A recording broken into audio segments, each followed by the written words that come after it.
ધીરેક દી અને વરુડિયાએ કીધું એના માટે તારે આજી કાંઠે જવું જોઈએ હે કે આજી કાંઠે જવું કે ન્યા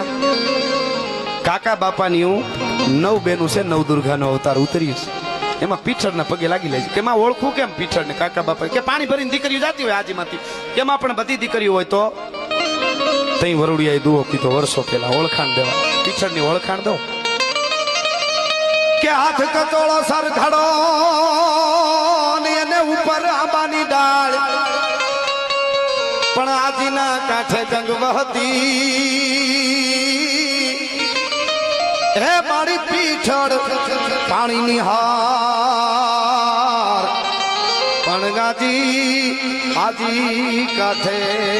ગંગ વહતી મારી પીઠળ પાણીની હાર